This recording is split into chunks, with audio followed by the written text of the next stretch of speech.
Hi everyone! Welcome to the Empath Art. It's another love reading, timeless and general. Take what resonates lang po. Maybe some part of the reading makaresonate kayo. Some part of it hindi. Totally makaresonate na parang kwento ninyo ito. Or hindi naman dahil maraming mga energies, iba't ibang mga love connections tayo. Pero tingnan natin kung ano ang ating mababasa. Mga mensahe na nais sa atin ipahayag ng ating spirit guide. Ang mga aral, mga gabay sa buhay pag-ibig. Spirit guide, send me messages. Anong love connections ito? Lessons in life and guidance ang nais mong ipabatid sa amin. Mga aral at gabay sa buhay pag-ibig. Okay, send me messages sa spirit guide. Ayan, okay. I think enough na ang mga mensaheng ito. Marami-rami na. 7 of Pentacles. 3 of Swords.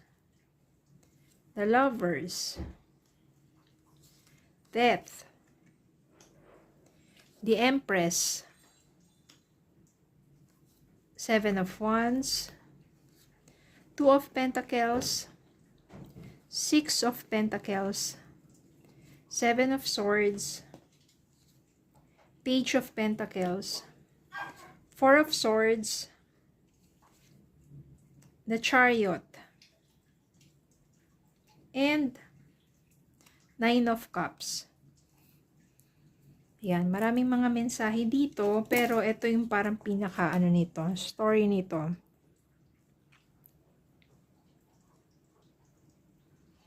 Nagsimula kasi siguro ang inyong love story ng mga panahon na maybe you are too young. Kaya mas ang nangyari dito, nag-set ng mga goals or mga sabihin natin, mas nanaig yung pag-set ninyo ng kanya-kanya ninyong mga pangarap, mga goals in life. No, parang may kanya-kanya kayong gustong marating sa buhay na kung saan ang naging nangyari sa inyong relasyon. Hindi nyo parang masyadong napanindigan. Parang ang nangyari dito, you are too young in your relationship, tapos medyo hindi talaga kayo nag-set ng sarili ninyong goal for being together. I mean, to grow together, ganyan. May kanya-kanya pa kayong gustong gawin sa buhay. No, yung parang kung ano yung gusto nyo, yung pangarap ninyo, yun yung mas doon kayo nagtuon. Separately or individually, not as together. Tapos dito, ang nangyari, medyo yung hindi na naging ganun kainit ang inyong relasyon. Nagkakasakitan na kayo dito. Meron ditong 3 of Swords at saka 7 of Swords. No, parang nagsisinungaling na kayo sa isa't isa, nasabi nyo na okay pa naman, pero deep inside, hindi na masaya, hindi na maayos. Kasi nga, parang hindi naman nagtutugma yung mga gusto nyong gawin sa buhay. No, kaya dito may pagsisinungaling na dito at nasasaktan na rin ng isa't isa kasi bakit pa nga ba itutuloy ang isang relasyon kung wala na, sabihin natin na hindi na ganun kainit, wala na ring honesty.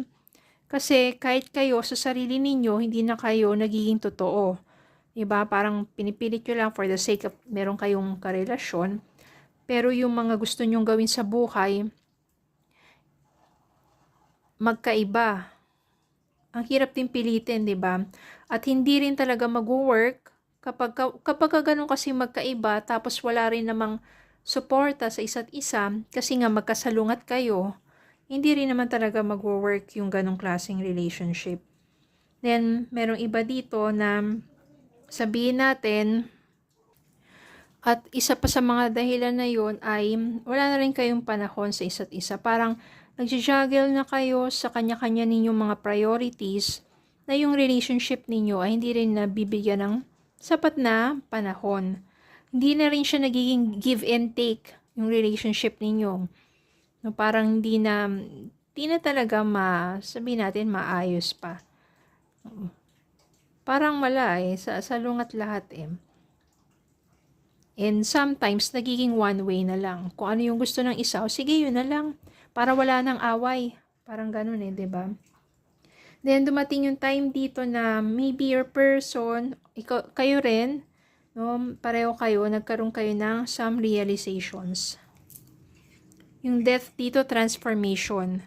Pero nagdaan muna kayo sa, maaring nagkahiwalay kayo, hindi nyo na masyadong iniisip pa, you are emotionally burdened, mas nag-focus na lang kayo, ayan o, too much anxiety, feeling stress, ayaw nyo na ng ganun pa, kaya tama na, ayaw nyo na munang isipin pa yung love life ninyo, mas nag-focus kayo dun sa, yung sa goal ninyo, sa trabaho ninyo, or dun sa business ninyo, o kung saan, yung mas priority ninyo muna is yung financial matters, which is, nagkakaroon naman ng rewards. Ibig sabihin kung ano yung tinanim mo, kasipagan mo dun sa bagay na yun, aanihin mo naman.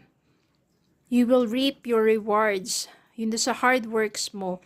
Sabi kasi nila, mag-work talaga isang bagay kapag pinagtutuunan mo siya ng sapat na atensyon o ng oras. Which is, yun yung ginagawa nyo financially, kaya nagiging successful kayo. Pero pagdating sa love life, since wala kayong panahon sa isa't isa, wala rin yung understanding, wala rin yung support sa isa't isa, hindi talaga mag-work. Diba? Pero doon sa ibang bagay na nabibigyan nyo na sapat ng attention, ng focus, doon kayo mas nagiging successful. Ito kasi yun, nag-juggle kayo, well, doon lang kayo, hindi nagiging, ang nangyari kasi dito, hindi kayo nagiging balanse. You have to balance your time between your relationship and your, sabihin natin, work or business o yung financial matters in order for both of that to work. Then, magiging successful kayo. Ibig sabihin, ma-overcome ninyo ang yung mga difficulties or mga challenges sa buhay. At the same time, and since nandito yung death, ibig sabihin yan, magkakaroon kayo ng transformation, sabihin natin new beginnings, dun sa inyong mga sarili. Ibig sabihin yan yung dati, kung hindi mo kayang balansin ang oras mo sa relasyon at dun sa pinagtutuunan mo ng pansin, pang financial, this time, kaya mo na siyang i-manage. Kaya ang gagawin ninyo, ipupush ninyo yung inyong relationship to work things out.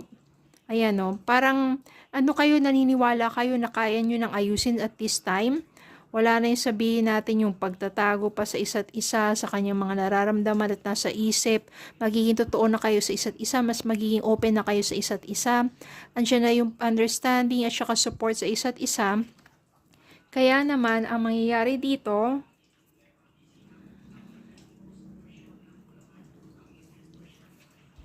you will be back together. The lovers dito, ibig sabihin, talagang andyan pa rin yung inyong desire, yung inyong connection sa isa't isa.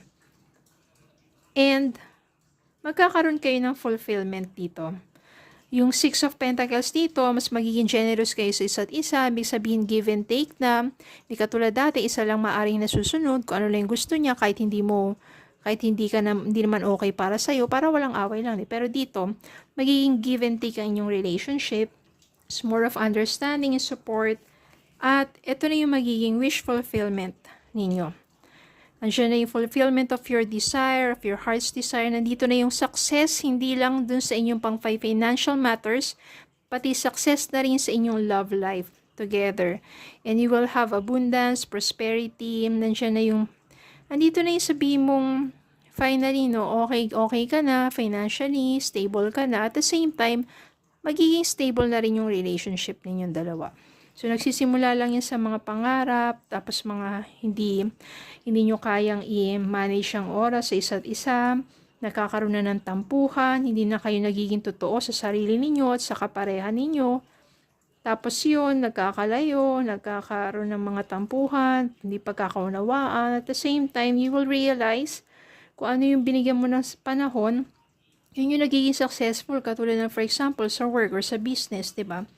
Pero yung marirealize mo na rin na you have to work with your relationship, especially kung talagang mahal nyo ang isa't isa. Mapapagtagumpayan nyo naman yan, babalik kayo sa isa't isa, and it will be your wish fulfillment. Nothing is impossible naman, especially kung pareho kayo, gusto nyo pang ayusin niya at mahal nyo pa rin naman ang isa't isa. Anyway, siguro ito lang talaga yung mga challenges pagdating sa isang relasyon. Marami pa naman yan talaga. Pero ang importante is you keep holding on to each other.